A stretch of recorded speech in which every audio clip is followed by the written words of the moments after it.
नमस्कार मित्रों। तो आज हम एक काफ़ी कंट्रोवर्शियल टॉपिक पर डिस्कशन करेंगे और जानेंगे कि क्या संस्कृत सच में प्राचीन भाषाओं में से एक है या नहीं। जैसा कि सब लोग कहते हैं कि संस्कृत उतनी प्राचीन नहीं है, संस्कृत यूरोपियन लैंग्वेज है, आर्यन लैंग्वेज है, इसका कोई प्रूफ नहीं मिला है, बस ये किताबों तक ही सीमित है, पुस्तकों तक ही सीमित है मोस्टली। तो आज हम इन चीज़ों को डिकोड करेंगे और देखेंगे कि आर्कियोलॉजिकल सर्वे ऑफ इंडिया जो खनन वगैरह करते हैं, ये सरकारी एजेंसी है, इन्होंने क्या पाया है और जो स्कॉलर्स हैं, काफ़ी विद्वान लोग हैं, उन्होंने उनकी जो फाइंडिंग्स है थ्रू एक्सकवेशन, खनन के थ्रू, उसमें क्या क्या प्राप्त हुआ है। तो सबसे पहले आपके स्क्रीन के सामने ये जो हाथीबद्ध या हाथी बड़ा घोशुंडी इंस्क्रिप्शन है, ये दरअसल राजस्थान में प्राप्त हुआ है। यह जो इंस्क्रिप्शन है, सबसे पहले तो इस इंस्क्रिप्शन के बारे में या ये जो फाइंडिंग हुई है, इसको जानने से पहले ये समझ लेते हैं कि भाषा और लिपि में क्या डिफरेंस है। भाषा जनरली मौखिक रूप से जो बोलचाल करने का या फिर एक दूसरे को समझने का या समझाने का जो प्रयत्न होता है, उसे भाषा बोलते हैं मौखिक रूप से।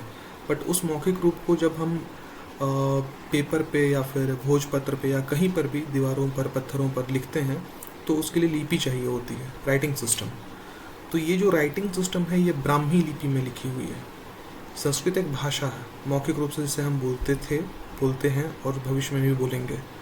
बट ये जो लिखावट है, जैसे अभी हम देवनागरी स्क्रिप्ट में लिखते हैं क ख ग घ अंग, उसी तरह से ये जो स्क्रिप्ट है, ये ब्राह्मी लिपि जो सम्राट अशोक या सम्राट मौर्यन एम्पायर जो सम्राट हुए हैं, उनके समय डेवलप हुआ था, या हो सकता है उससे पहले भी डेवलप हुआ होगा। तो ये उसमें लिखा हुआ है, बट ये लिखावट है, बट ये लिखा क्या है वो संस्कृत में है। जब इसे लोग पढ़ेंगे तो समझ में आएगा कि ये संस्कृत में लिखा है।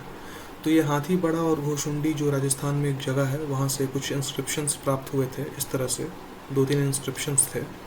तो उन इंस्क्रिप्शंस को हम डिकोड करेंगे, और ये जितने भी इंस्क्रिप्शन हैं, ये कम से कम जो कार्बन डेटिंग हुई है, C14 डेटिंग, जो हमारे पास टेक्निक है, जो कि बताता है कि कोई भी मटेरियल, लिविंग एंटिटी या नॉन लिविंग एंटिटी भी जो मृत हो गया, खास करके जो कभी लिविंग था, जैसे पेड़ हो गया, मनुष्य हो गए, जानवर हो गए, हड्डी जानवरों की या मनुष्य की, उसमें कार्बन जो है धीरे धीरे मात्रा कार्बन की घटते जाती है। तो कार्बन 14 डेटिंग के थ्रू हम पता कर सकते हैं कि कितना कार्बन बचा है इन हड्डियों के अवशेष में, या जैसे ये पत्थरों के अवशेष में, या लकड़ी में जैसे ये लिखा हुआ है, उस प्रकार के उन अवशेषों में। उससे एक आइडिया लगता है हम लोगों को कि हाँ, ये पेड़ अगर इतना पुराना है, कम से कम उसमें 100, 200, 300, 400, 500 साल ऐड करके हम एक अनुमान लगा सकते हैं कि ये कम से कम इतना पुराना होगा। तो ये अराउंड 200 BC का आता है, ये हाथी बड़ा घोशुंडी इंस्क्रिप्शन, यानी कि ईसा से 200 वर्ष पूर्व का आता है लगभग। कुछ इतिहासकार इसे ईसा के 100 वर्ष पूर्व का बताते हैं, पहले का। ये लिखा क्या है बेसिकली ब्राह्मी लिपि में? ये लिखा है तेने गजाया नेने। ये जो ब्रैकेट में है, ये अपने मन से ऐड किया गया है हिस्टोरियंस द्वारा, क्योंकि लिखावट में ये पूर्ण रूप से ये पूरा नहीं लिखा हुआ था। तो वो हम पढ़ देते हैं। प रासारी पुत्राणा स ई। ये जो ई है, ये आई ही था। ये जे और ना को लास्ट में ऐड किया गया ताकि एक संस्कृत का श्लोक, हो सकता है इसे वेद से उठाया गया हो या फिर पुराण से या उपनिषदों से, बट जो एक्चुअल में लिखा है वो पढ़ देते हैं। क्योंकि इस इंस्क्रिप्शन के साथ प्रॉब्लम क्या है कि ये 100% एक्यूरेट संस्कृत में नहीं लिखा हुआ है। मतलब कि ये राजाओं के द्वारा लिखवाया गया है, तो हो सकता है कि जब इसे कार्व किया जा रहा होगा या लिखा जा रहा होगा, उस समय कुछ वर्ड मिस हो गए होंगे या पढ़ने में कुछ दिक्कत आई होगी। क्योंकि आप ये देख सकते हैं, ये प्रॉपर्ली रीडेबल भी नहीं है। बहुत सारा चीज़ क्या लिखा है ब्राह्मी में, ये रीडेबल नहीं, काफ़ी पुराना है। बहुत मतलब समस्याओं के साथ इसे प्राप्त किया गया और उसको फिर डिकोड करने की कोशिश की गई है। तो भगवा भयम संकर्षणा वासुदेवा भयम भयम पूजा शिला पराकरो नारायण वटका।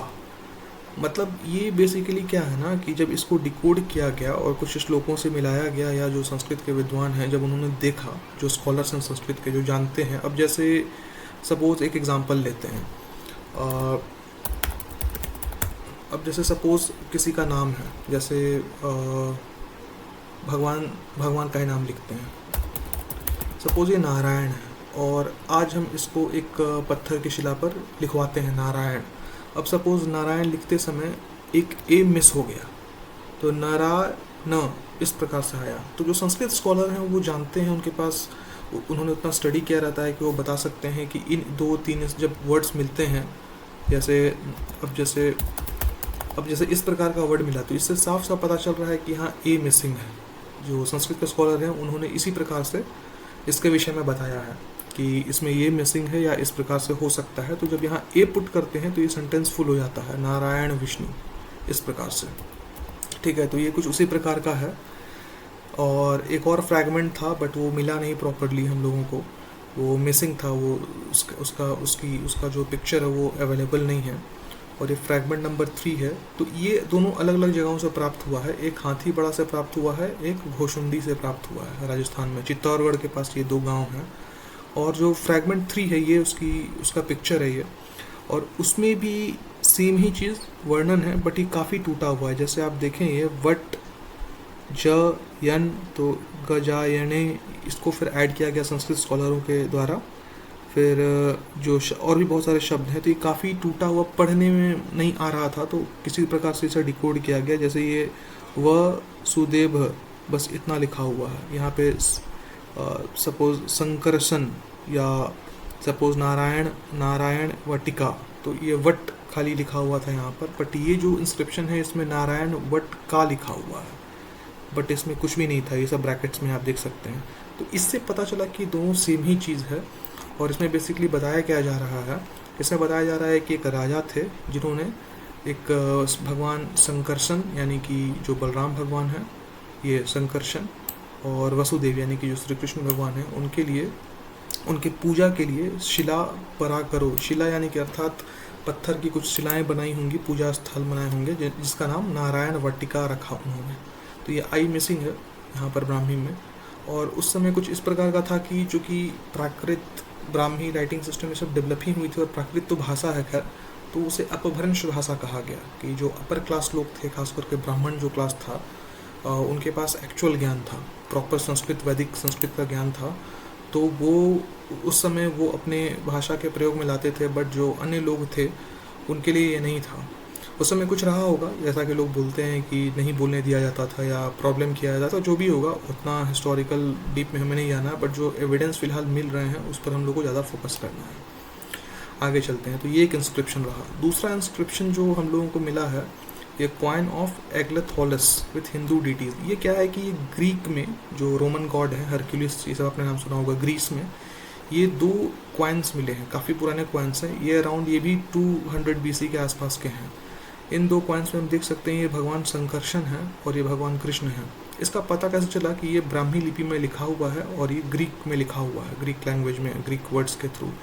और दूसरा इसमें क्या है कि बहुत लोगों ने कमेंट किया कि नहीं ये तो ग्रीक गॉड्स ही हैं, जबकि ऐसा नहीं है। अगर इस पिक्चर को आप थोड़ा अच्छा से ध्यान से देखें, हम थोड़ा जूम कर देते हैं, तो उसमें साफ साफ पता चल रहा है कि कान में इन्होंने कुछ पहना है, क्योंकि कान इस तरह से कभी भी किसी भी मनुष्य का नहीं होता। दूसरा कि जो ग्रीक गॉड्स हैं खास करके, या जो उनका स्टैचू बनाया गया है, मूर्तियाँ अवेलेबल हैं, उसमें कहीं पर भी किसी भी मूर्ति में कान में कुंडल पहना हुआ नहीं है और इस प्रकार का मुकुट नहीं है। तो ये साफ साफ चक्र, ये तलवार, ये गदा, ये हल, ये साफ साफ प्रतीत हो रहा है। और डिकोड करने में ये भगवान, ये जो खड़ाऊ है या फिर जो जूते का स्टाइल है, इस तरह का ग्रीक लोग नहीं पहनते थे, ये उठा हुआ टाइप का, ये राजा महाराजा स्टाइल है। तो ये संस्कृत स्टाइल है, बेसिकली वैदिक स्टाइल है। वैदिक भी नहीं कहेंगे, वैदिक में तो लोग उस प्रकार का कुछ करते नहीं थे, बट है कि हाँ ये इंडिया भारत से ही गया है। तो ये भगवान कृष्ण और ये भगवान बलराम। अयोध्या में, उत्तर प्रदेश में जो धना इंस्क्रिप्शन है, जो धना साम्राज्य था, उसका भी एक इंस्क्रिप्शन मिला है, वो कुछ बेहतर कंडीशन में है। तो उसमें क्या लिखा हुआ है कि उसमें जो हिंदू हमारे एक राजा थे जिनका नाम था धना साम्राज्य के जो राजा थे, देवा, हिंदू देव, उन्होंने इस इंस्क्रिप्शन को लिखवाया था। और ये इंस्क्रिप्शन क्या बोलता है, हम आगे इस विषय पर भी चर्चा करेंगे। कोशाल अधिपेण द्वीर अस्मवेधा यजना सेनापथे पुरुषम मित्रस्य सहस्त्रेणस्य सहस्तेने कौशिकी पुत्रेण धना। उसके बाद लिखता है इसमें इन्होंने जो लिखवाया है, धर्म यजना पिथु फाल्गु देवस्य केतनम करितम केतानाम करितम, क्षमा कीजिएगा। तो ये बेसिकली जब संस्कृत में धीरे धीरे पढ़ेंगे हम, तो कोशाल साम्राज्य के अधिपेण यानी कि अधिपति द्वीर अश्वमेघ यजना यानी कि अश्वमेघ यज्ञ, ये यहाँ साफ यहाँ पे जो ऋग्वेद है हमारा, जो सबसे पुराना ग्रंथ है, वेद है, उसमें अश्वमेघ का काफ़ी बार चर्चा किया गया है। सरस्वती रिवर का काफ़ी बार नाम आया है उसमें, जो इंडस वैली सिविलाइजेशन है सरस्वती रिवर वहाँ पर। तो ये अश्वमेघ यज्ञ सेनापति, ये जो सेनापति हैं वो करवा रहे हैं। क्यों करवा रहे हैं? धर्मराजा पितु फाल्गु देवस्य, इनके पितु, ये जो शब्द है संस्कृत का शब्द आ गया पितु, त्रिशब्द भी पिता पूतः, जो स्वयं नरसिंह भगवान भी बोलते हैं श्रीमद् भागवत महापुराण में, 3 into 7 21 पीढ़ियाँ तक जाती हैं। तो पिता पूतः, तो ये पितृ शब्द पितु शब्द वहीं से आया है। फाल्गु देवस्या उनका नाम है, पिता का नाम हुआ। केता नाम करितम, मतलब कर रहे हैं, ये संस्कृत में करितम करवा रहे हैं, इस कारण से ये अश्वमेध यज्ञ करवा रहे हैं। और इसे जब इंग्लिश में डिकोड किया गया संस्कृत स्कॉलर्स के द्वारा, तो ये आया धना लॉर्ड ऑफ कौशाल, ये रहा कौशाल राज के जो राजा थे, सन ऑफ कौशिक के पुत्र, द सिक्स्थ ऑफ सेनापति पुष्यमित्र के छठे सेनापति, who had perform the Ashvamedha twice, 2 बार उन्होंने अश्वमेध यज्ञ करवाया। इरेक्टेड अ श्राइन, एक श्राइन यानी कि एक एम्बलम टाइप का उन्हें खड़ा करवाया वहाँ पर, in honour of Phalgudeva the father of Dharmaraj के जो पिता थे फाल्गुदेव, उनके ऑनर में। तो ये वो इंस्क्रिप्शन है, ये भी अराउंड 100 to 200 BC के आसपास का, ये 1st century BCE के आसपास, यानी कि 100 यानी कि 100-200 साल पहले ईसा के पूर्व का है ये।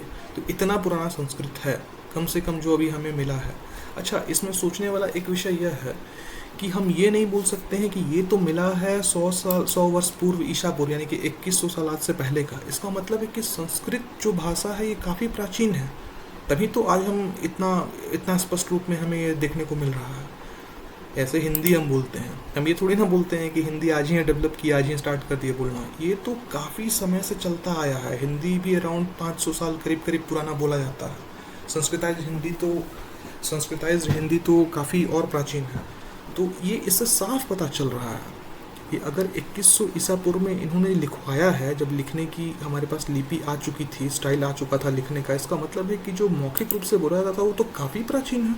इसका मतलब है कि अभी बहुत सारा इंस्क्रिप्शन मिलना बाकी है, खनन अभी काफ़ी बाकी है।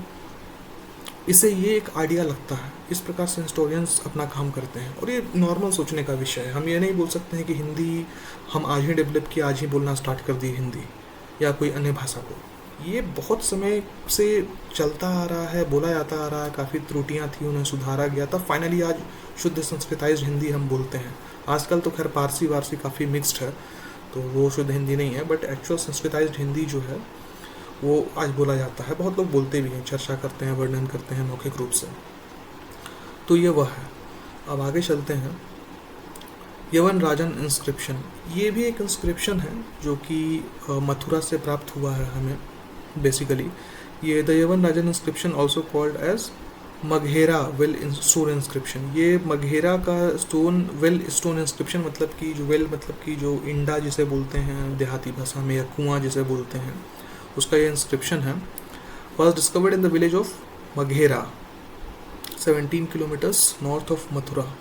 ये 1988 में ये मथुरा के आसपास ये मिला था इंस्क्रिप्शन। ये भी ब्राह्मी लिपि में ही है। The Sanskrit inscription carved on a block of red stone is dated to 1st century BCE। ये भी 100 वर्ष पूर्व ईसा के, यानी कि आज से 2100-2200 साल पूर्व का कम से कम है। और ये जो रीजन आप देख रहे हैं ना, ये मथुरा रीजन और ये पहले वाला अयोध्या रीजन था, ये साफ साफ इंडिकेट कर रहा है कुछ ना कुछ। भगवान राम, भगवान कृष्ण, ये क्या इंडिकेट कर रहा है, हम आगे इस विषय में चर्चा करेंगे। तो and is currently located at Mathura museum, ये मथुरा म्यूजियम में है, आप जाके देख सकते हैं। This inscription notes the donation of a water well and tank to the community in 1st century BC built by ब्राह्मण। अच्छा हाँ, इस विषय में एक प्राचीन चीज़ जो लोग हिस्टोरियन भी बताते हैं याद आ गया, ये जो इंस्क्रिप्शन है ना, इसकी संस्कृत बहुत शुद्ध है, क्योंकि ये ब्राह्मणों के द्वारा ही लिखवाया गया है, इसकी संस्कृत बहुत शुद्ध है। अगर आप पहले के इंस्क्रिप्शंस देखें तो ये संस्कृत शुद्ध है, बट कहीं ना कहीं छोटा मोटा कुछ ना कुछ त्रुटि है इसमें। बट ये जो इंस्क्रिप्शन मिला है ना, ये बहुत ही ज़्यादा accurate Sanskrit, proper phonetics, proper grammar के साथ लिखा गया है, ये ब्राह्मी लिपि में। ये क्या लिखता है, यवना राजस्य सोडा सोत्तरे वर्षते, यानी कि 116वां वर्ष, हेमता मासे, यानी कि हेमत मास में 4 दिवसे, यानी कि चौथा दिवस, एताय पूर्वाय, यानी कि 30वां दिन, ब्राह्मणस्य मैत्रेयवसा गोत्रस्य, ये ध्यान देना है यहाँ पर, मैत्रेयसा गोत्रस्य, ये जो गोत्र का यहाँ नाम लिया जा रहा है मैत्रेयस से लिया जा रहा है, यानी कि मैत्रेय गोत्र, ये आज भी एग्जिस्ट करता है मैत्रेय गोत्र। किसी ब्राह्मण से आप पूछेंगे या अपने घर में ही पूछेंगे तो वो गोत्र के विषय में आपको विस्तार से वर्णन करके बता देंगे ये गोत्र क्या होता है। घोषादत्ता पुत्रस्य, ये पुत्र है, पुत्रस्य शब्द फिर यहाँ आ गया, घोषादत्त पुत्र, ये इनके पुत्र हैं घोषादत्त।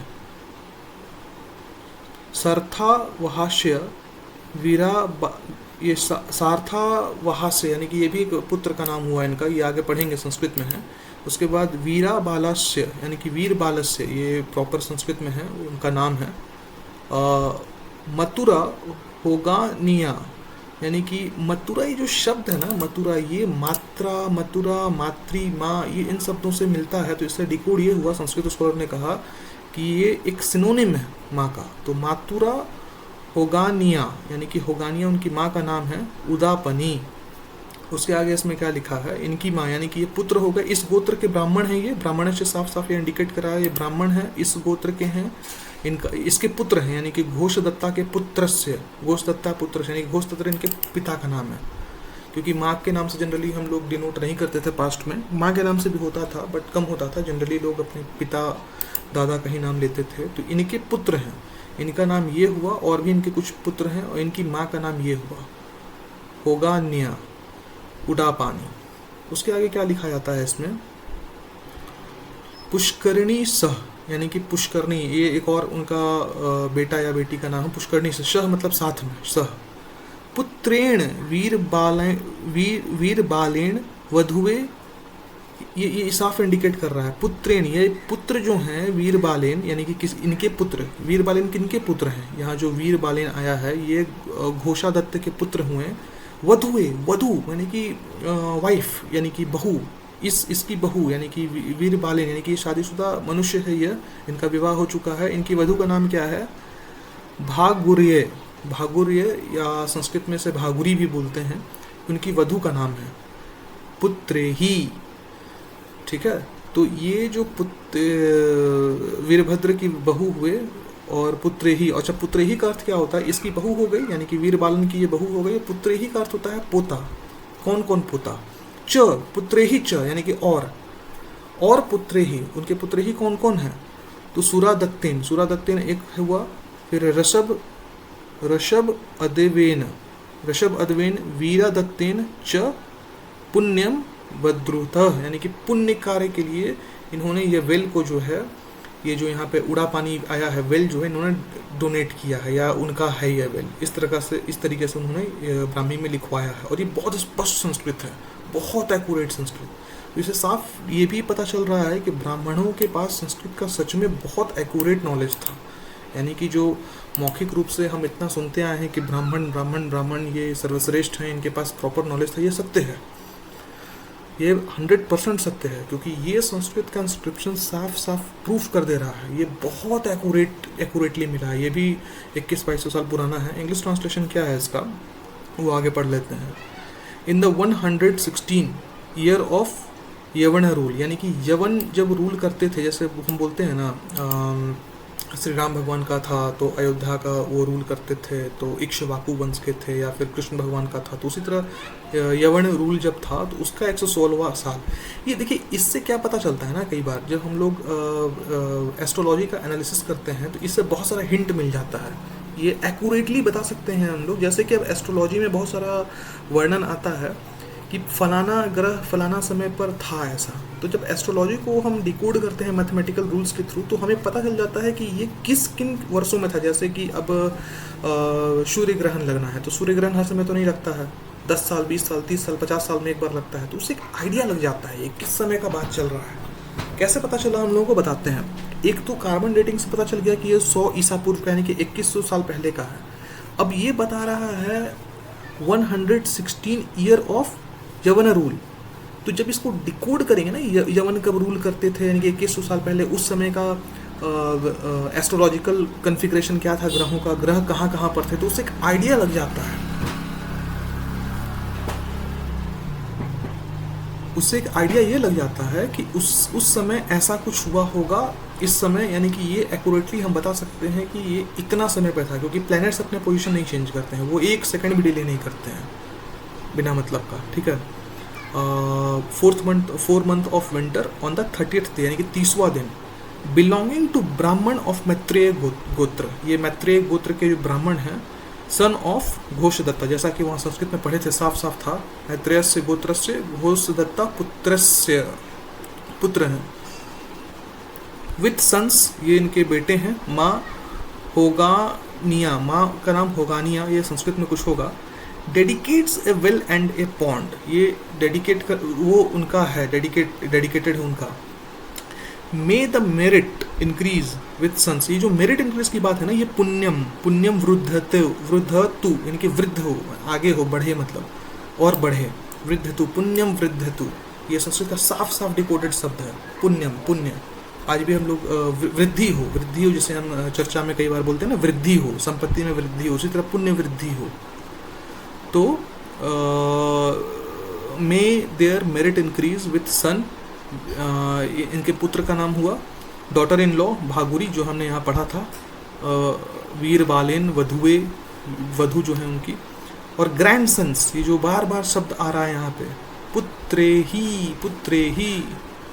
पौत्रे ही, क्षमा कीजिएगा, पौत्रे ही, मैं बहुत क्षमा चाहता हूँ, ये पौत्र शब्द है, क्षमा कीजिएगा, पौत्रे ही, पौत्र क्या किसको बोलते हैं, त्रिसप्तभी पिता पूतः, पौत्र किसको बोला जाता है, आप घर में पता कर लीजिए, पौत्र बेसिकली बोला जाता है पोतों को, तो पौत्रे ही, मैंने उस समय पुत्रे ही पढ़ दिया था, क्षमा कीजिएगा। डॉटर इन लॉ, ग्रैंडसन, इनके साथ, ये 3 ग्रैंडसन इनके हैं, सुरादत्तेन, ऋषभ अदवेन और वीरदत्तेन, ये 3 हैं। तो इससे पता चला हम लोगों को। चौथा जो हमारे पास है ये है मूरावेल इंस्क्रिप्शन, ये भी आपका ये स्वास्तिक का सिंबल यहाँ बना हुआ है, आप ये देख सकते हैं, मूरावेल सिंबल। ये मूरावेल इंस्क्रिप्शन हमें क्या बताता है बेसिकली, कि the Mora well inscription is an ancient Sanskrit inscription found in the village of Mora about 7 miles और 11 किलोमीटर फ्रॉम मथुरा, ये भी मथुरा से ही प्राप्त हुआ है।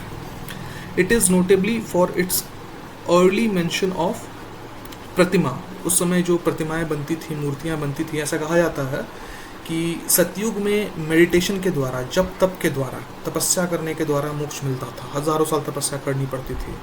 द्वापर में यज्ञों के द्वारा, काफ़ी यज्ञ होते थे द्वापर में।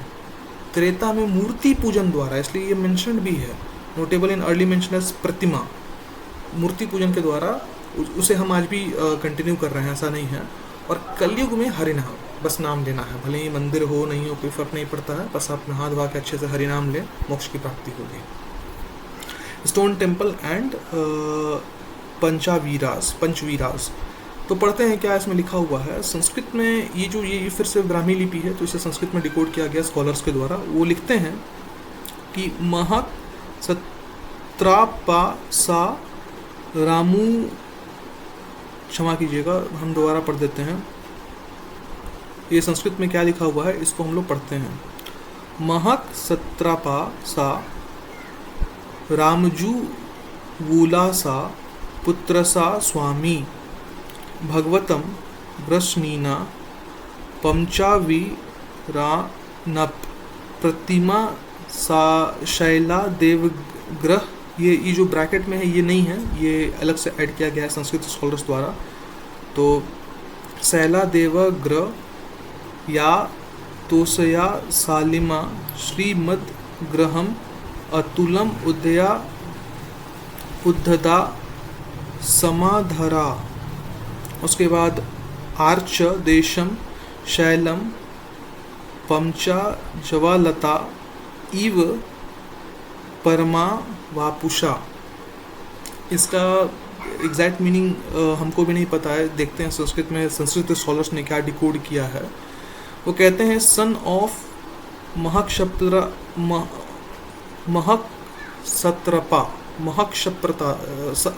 सत्रपा, ये कुछ शब्द है या कुछ नाम होगा, ये थोड़ा सा क्लिष्ट भी है, कठिन भी है। और रामजूवुला ये कुछ अजीब सा नाम है, ये कुछ होगा स्वामी। तो ये एग्जैक्ट हम लोग को मिल नहीं रहा है क्योंकि ये काफ़ी प्रॉपरली नहीं लिखा हुआ है या बहुत सारा चीज़ मिट भी गया होगा, इस कारण से ये छोटा छोटा छंदों में विकृत है। द इमेज ऑफ होली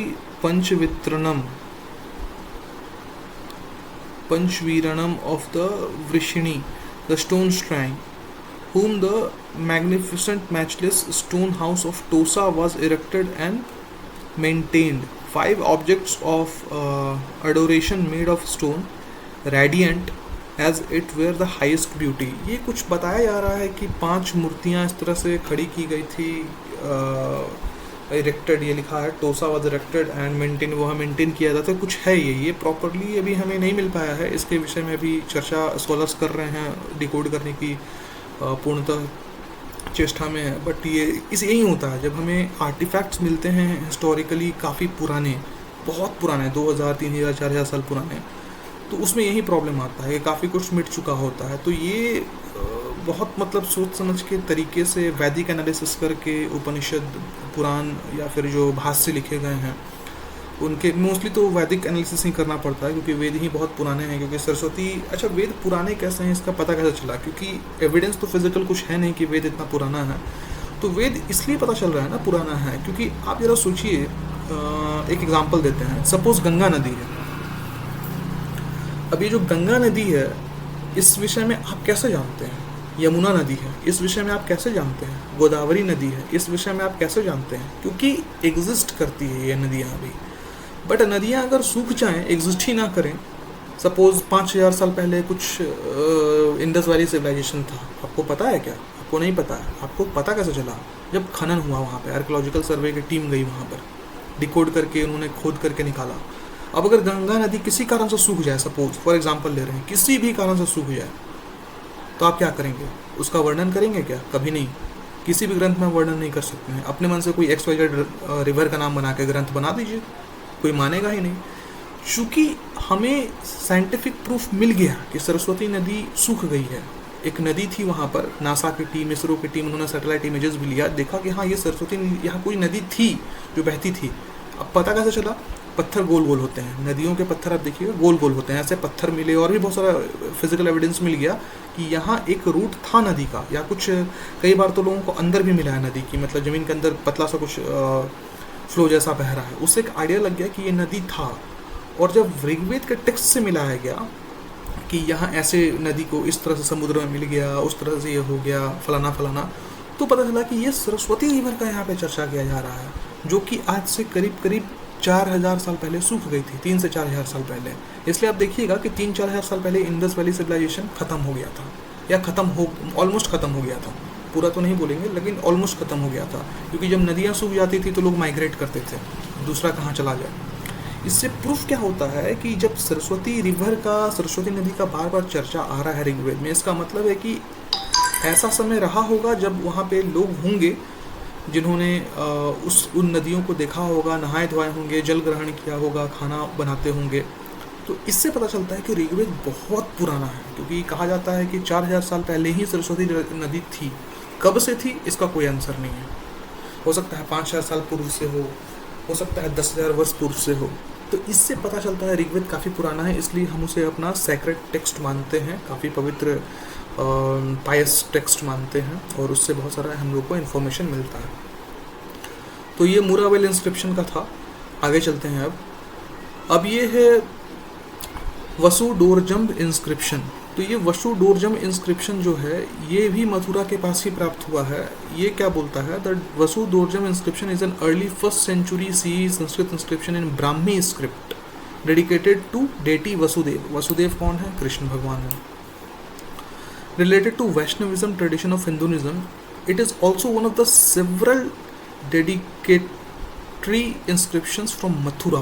फिर से मथुरा, उत्तर प्रदेश, मथुरा यूपी, यहाँ से प्राप्त हो गया। bearing the name of Indo-Scythian Northern Satrap rule Sodasha, which was useful as historic markers for the first half of the 1st century CE. The inscription was found on a red sandstone temple doorjump dumped in an old well, यानी कि एक पुराना किसी इंडा या कुआं में dumped था इन मथुरा उत्तर प्रदेश मथुरा में यह प्राप्त हुआ है। तो ये भी यहाँ से एक प्रूफ मिल गया। अच्छा, दूसरा हम आगे चलते हैं। ये इस तरह से इंस्क्रिप्शन लिखा हुआ है पत्थर पर, तो ये भी काफ़ी मिट चुका है, प्रॉपरली है भी नहीं, और आगे देखेंगे क्यों नहीं है ये देख सकते हैं संस्कृत में किस तरह लिखा हुआ है। 1-2 अक्षर हमें ब्राह्मी का मिला है, जैसे व दूसरे नंबर पर, मतलब कि लाइन इन द सेंस की जैसे ये एक लाइन हुई, 1 लाइन, 2 लाइन, 3, 4, 5, ये 6, 7, 8, 9, 10 इस तरह से लिखा हुआ है। तो ये बड़ा मुश्किल है, समस्याओं से भरा हुआ है। इस तरह से हमें मिला। आप इसे चाहें तो पॉज करके पढ़ लें क्या लिखा हुआ है इसमें। और जब इसे इंग्लिश में ट्रांसलेट किया गया तो पहले 5 लाइन को ये लोग ट्रांसलेट नहीं कर पाए, क्योंकि 1-2 अक्षर था, तो उससे ट्रांसलेट करना बड़ा समस्या वाली बात थी। By Vasu the Lord the great temple of, इस तरह से लिखा हुआ है। आप इंग्लिश में इसको रोक के पढ़ सकते हैं। एक बार ये मिला लें 6ठी लाइन से यहाँ से, और इंग्लिश का ट्रांसलेशन एक बार मिला लें। तो बेसिकली ये वही चीज़ लिखा हुआ है। क्या है, आगे चलते हैं अब। ये है mountain temple inscription.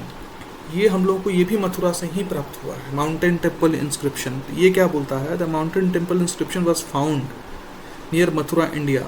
It is on A broken slab and now housed at the Indian museum Kolkata. ये कोलकाता में रखा हुआ है। ये क्या बोलता है, the mountain temple inscription marks an early mention of Hindu and Jain temple architecture. ये जैन जो थे आज से 600 साल पहले, मतलब ईसा पूर्व 600 साल पहले, 2600 साल पहले उन्होंने भी हिंदुइज्म से सेपरेट होकर अपना खुद का ही पंथ स्टार्ट किया जो जैनिज्म कहलाया। Where its shape is describe to be like a mountain and accompanied with an assembly hall. एक असेंबली हॉल के साथ एकम्पनीड था। ये पढ़ लीजिए आप क्या लिखा है। हम लोग आगे चलते हैं क्योंकि आगे और भी हैं 2-3। तो इस तरह से मिला है। और ये इसके विषय में यह बताया जाता है ना कि ये काफ़ी बड़ा इंस्क्रिप्शन था, काफ़ी बड़ा, मतलब ये काफ़ी बड़ा पत्थर का इंस्क्रिप्शन रहा होगा रेक्टेंगुलर फॉर्मेट में, बट ये टूट गया क्योंकि ये देखिए बहुत सारा वर्ड्स इसमें मिला हुआ लग रहा है। यहाँ पर जैसे लग रहा है कहीं से टूटा हुआ है, ये आगे भी कुछ लिखा हुआ होगा, तो ये टूट चुका है। तो इतना ही मिला है, तो इतने ही को लोगों ने डिकोड किया है, इतना ही को वो लोग डिकोड कर पाए हैं मोस्टली। तो इसी के थ्रू पता चलता है कि ये, अच्छा इसके थ्रू पता क्या चलता है, इसके थ्रू सबसे पहले तो ये पता चलता है कि संस्कृत का श्लोक लिखा हुआ है इसमें, संस्कृत का श्लोक लिखा हुआ है। संस्कृत में क्या लिखा हुआ है, उवु लस्या पुत्रस्य महाशत्रा पश्या। सो, अब ये सो क्या है पता नहीं। ती पर्वतो प्रसादे सभा शिलापते तविर्यो राणे रजुलस्य च पी सस्यदम अर्च। तो ये भी इतना ही डिकोड हो पाया है संस्कृत स्कॉलर्स के द्वारा, जो कि जिन्होंने ब्राह्मी लिपि को डिकोड किया है। और इंग्लिश में इसका क्या है कि आप इसको पढ़ लीजिए। ऑफ द महासत्रपस्य सोदसा सन ऑफ उवलुआ यानी कि राजुवलुआ यानी कि ये चीज़ नहीं था लिखा हुआ, इन्होंने ऐड किया है जब काफ़ी सारे और भी टेक्स्ट मिले होंगे या फिर कुछ अभिलेख मिले होंगे उसमें। तो राजुवुला यानी कि son of Rajuvula, a temple like a mountain, an assembly hall, stone slabs, whose heroism in battle and father Rajula यानी कि राजुला इनके पिता थे, दिस इज अडोर्ड यानी कि इनके लिए ये डेडिकेटेड था टेम्पल जहाँ पर कुछ कुछ हुआ करता होगा हीरोइज्म की, जो ये हीरोइज्म जो इन्होंने बैटल जीता होगा उसका इन्होंने कुछ बनवाया होगा इस तरह से। तो ये भी मिला है, तो ये संस्कृत में ही लिखा है। आगे चलते हैं।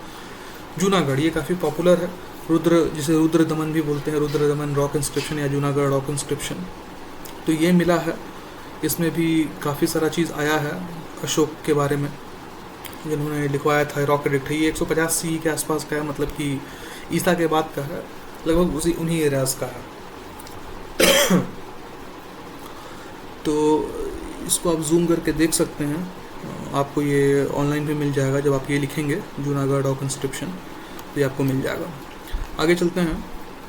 अच्छा, ये काफ़ी इंटरेस्टिंग है। ये इंटरेस्टिंग क्यों है? क्योंकि ये साउथ इंडिया में मिला है, बेसिकली आंध्र प्रदेश, तेलंगाना, इन रीजन्स में मिला है। गुंटूर में, ये गुंटूर आई थिंक ये आंध्र प्रदेश या तेलंगाना का ही एक राज्य है। तो सप्तमात्रिका इंस्क्रिप्शन, तो ये सप्तमात्रिका इंस्क्रिप्शन ये गुंटूर से प्राप्त हुआ है हमें। तो ये बेसिकली क्या बात करता है कि इसमें भी जो श्लोक लिखे हुए हैं ये संस्कृत के ही हैं मोस्टली, और इसके विषय में बहुत जानकारी तो हमारे पास उपलब्ध नहीं है। But Saptamatrika cult evidence dates back to 207 AD, मतलब कि ईसा के 200 साल बाद, यानी कि अभी से 1800 साल पूर्व का है ये आज से 1800 साल पूर्व का है। और ये आपका बताता है सत्ववाराहन किंग विजयाज एरा, यानी कि किंग विजय जो थे, विजया कोई किंग रहे होंगे वहाँ के, उनके एरा का ये है। In a significant find the epigraphy branch of the Archaeological Survey of India has discovered the earliest epigraph evidence so far for the Saptamatrika cult यानी कि culture. It is also the earliest Sanskrit inscription to have been discovered in South India as on date. ये साफ साफ यहाँ लिखा हुआ है कि साउथ इंडिया में भी इसको डिस्कवर किया गया। इससे क्या पता चलता है ना कि ये जो राजा विजय थे या विजया जो राजा थे, बेसिकली हम लोग यहाँ विजय बोलते हैं, वहाँ हो सकता है विजया बोला जाता होगा, ये भी संस्कृत बोलते थे। अच्छा, इसका पता कैसे चला? इसके ये बहुत इंटरेस्टिंग है, ये करंट भी आप देख सकते हैं। आप क्या कीजिए ना कि गूगल ट्रांसलेट एक बार खोल लीजिए, ठीक है, उसमें कुछ वर्ड्स टाइप कीजिए जो कि तेलुगु में, मलयालम में, कन्नड़ा ये सब में हो, तो आप देखेंगे जैसे sky, land, lady, wife, husband, son, daughter, है ना, फूड, तो एयर, वाटर, तो आपको पता चलेगा ना कि ये तो पूरा संस्कृत ही है, कंप्लीटली ये संस्कृत से ही लिया गया है। वर्ड थोड़ा बहुत ऊपर नीचे होंगे, चित्रम, चित्रा, इस तरह से होंगे, बट ये कंप्लीटली संस्कृत के हैं। ये बहुत अमेजिंग है, बहुत ही ज़्यादा अमेजिंग है। इसलिए आप जब तेलुगु या कोई भी साउथ इंडियन भाषा को ध्यान से, एंशिएंट जो एक्चुअल भाषा है, वो मिक्स्ड वाली भाषा नहीं, जैसे हम पारसी वारसी मिक्स कर देते हैं, पारसी वारसी मिक्स नहीं करना है। जो एक्चुअल हिंदी, शुद्ध हिंदी, संस्कृत हिंदी भाषा है और जो एक्चुअल तेलुगु भाषा, उसको जब ध्यान से सुनेंगे ना तो आप समझने लगेंगे धीरे धीरे। एटलीस्ट 40-50% तो समझ ही जाएंगे क्या बोलने की चेष्टा हो रही है, ठीक है। तो काफ़ी हद तक काफ़ी मतलब संस्कृत से मैच करता है, आप खुद भी देख सकते हैं। अच्छा, ये Saptamatrikas are a group of 7 female deities, 7 female deities हैं, मतलब कि लेडी डेटीज़ हैं, worshipped in Hinduism as personifying the energy of their respective consort. Female consort मतलब हो गया हस्बैंड या वाइफ, दोनों के लिए यूज़ होता है। फीमेल बोल दिया मतलब ये हस्बैंड हो गया, और मेल यहाँ रहता तो ये कंसोर्ट होता तो फीमेल हो जाता। The inscription is in Sanskrit and in Brahmi character, साफ साफ यहाँ मेंशन, ये ब्राह्मी में लिखा हुआ है, यानी कि साउथ में भी पहले ब्राह्मी भाषा ही था। और इसका जो राइटिंग सिस्टम है ना, आप जब तेलुगु जो आज करेंटली लिखा है उससे जब आप मिलाएंगे तो आप बहुत हद तक दिखेगा कि हाँ ये इसी टाइप का कुछ है, क्योंकि तेलुगु भी काफ़ी गोल गोल घुमा के लिखा जाता है। And was issued by the Satavahana king Vijaya. Satavahana, ये सब कुछ होगा, सत्यवाहना ये संस्कृत का ही कुछ शब्द होगा। किंग विजय 200, मैंने क्या आज से 1800 साल पूर्व का है ये करीब करीब। एक और इंस्क्रिप्शन मिला है जिसको हम लोग वो कान्हा इंस्क्रिप्शन बोलते हैं, क्योंकि ये विदेश में मिला है, वियतनाम में, इसलिए ये हमको शायद पढ़ने नहीं आ रहा हो। ये भी संस्कृत में ही मिला है। ये करीब करीब आपका ये भी काफ़ी पुराना है, 1800 230 यानी कि करीब करीब 1800 साल पूर्व का ये भी है। तो ये भी उसी विषय में बात करता है। बेसिकली आपका किंग श्री मारा, ये श्री लग गया संस्कृत का शब्द है। माता लक्ष्मी के लिए भी श्री बोलते हैं हम लोग, शक्ति के लिए भी श्री बोलते हैं, तो ये श्री लग गया मतलब कि ये है। ये वैसे ही कुछ लिखा हुआ है। तो आज के लिए बस इतना ही हमारा यही था चर्चा का विषय कि संस्कृत कितनी प्राचीन है। तो हमें साफ साफ पता चलता है 1800 वर्ष, फिर आपका 1900 वर्ष, 2000, 2200 वर्ष तक का हमारे पास प्रमाण है। अभी करंट प्रमाण है ये सब, 2200-2300 वर्ष तक का करंट प्रमाण है। बट प्रमाण है इसका साफ साफ अर्थ यही निकल के आता है कि ये भाषा काफ़ी प्राचीन है, क्योंकि भाषा कभी भी 50 साल 100 वर्षों में नहीं बनती है। भाषा के लिए काफ़ी अध्ययन का आवश्यकता पड़ता है, तो काफ़ी अध्ययन करना पड़ता है। तो ये साफ साफ इंडिकेट करता है कि संस्कृत काफ़ी प्राचीन है, आज की भाषा नहीं है। इसे आप ये मत समझें कि हाँ ये केवल देवनागरी स्क्रिप्ट में लिखा हुआ हमें मिला है तो इसलिए मान लेंगे, ऐसा कुछ नहीं है। ये आपके साफ साफ सामने ब्राह्मी लिपि में है। और एक और चीज़ आपको बता दें, बहुत लोग बोलते हैं कि ब्राह्मी लिपि में संस्कृत नहीं लिखा जा सकता, बहुत सारा ऐसा वर्ड है, री है, ऋग्वेद का री है, ये सब नहीं लिखा जा सकता। तो ऐसा कुछ नहीं है। ब्राह्मी लिपि भी धीरे धीरे डेवलप हुई है। जब गुप्त के समय के आप देखेंगे, यानी कि आज से 1500 साल पहले, 1700 साल पहले, तो सारा वर्ड्स हम लोग लिख सकते हैं। तो ब्राह्मी लिपि भी अपने आप में धीरे धीरे डेवलप हुई है। हाँ, ये एक पॉसिबिलिटी है कि अशोक के टाइम तक उतना डेवलप नहीं हुआ होगा। इस कारण से अशोक का जो भी इंस्क्रिप्शन मिलता है, जैसे अशोक नाम है, हम लोग अशोक बोलते हैं, बट उनका एक्चुअल नाम अशोक है, अशोक। बहुत लोग, हम लोग धर्म बोलते हैं, वो लोग धम्म बोलते हैं। तो ये हो सकता है कि लिखा हुआ है इसलिए हम शायद प्रॉपरली ना पढ़ पा रहे हों तरीके से। बाकी हो सकता है वो धर्म ही हो, बट लिखने की शैली चूँकि डिफरेंट थी, तो हम उन चीज़ों को प्रॉपरली इंस्क्राइब या फिर पत्थरों पर लिख नहीं पाए हों तरीक़ों से, शिलालेख हमें उस प्रकार से नहीं मिले हों, क्योंकि लिखने का सिस्टम है तो धीरे धीरे डेवलप होता है। बट मौखिक रूप से ये डेवलप हो चुका होता है। क्योंकि क्या है कि आप खुद ही देखिए, बच्चा जो छोटा बच्चा रहता है, सिंपल सोचिए, बच्चा 6 महीने का 1 साल का है, माँ माँ माँ पापा इस तरह से शब्दों को बोलता है। वो लिखता नहीं है, उसको पता ही नहीं होता। जब तक वो 5-6 क्लास में नहीं जाता है तब तक उसको लिखना भी नहीं आता है तरीके से। तो मौखिक रूप से जो होता है वो सर्वप्रथम होता है। सबसे पहले सुनना, बच्चा जो है सुन लेता है, ग्रहण कर लेता है कर्णकुट के द्वारा, कान से। फिर वो बोलता है, यानी कि फर्स्ट इज़ हियरिंग, लिसनिंग या hearing, second is speaking and third is writing. तो राइटिंग सबसे लास्ट में आता है। बट अब सुनना है तो अब उसके लिए तो फिर कोई मशीनरी ही की ज़रूरत पड़ेगी, कब सुना गया, क्या हुआ। बट है कि हाँ, बोलने का हमें मिल जाता है, काफ़ी पुराना, काफ़ी प्राचीन। तो बस आज के लिए इतना ही था। धन्यवाद।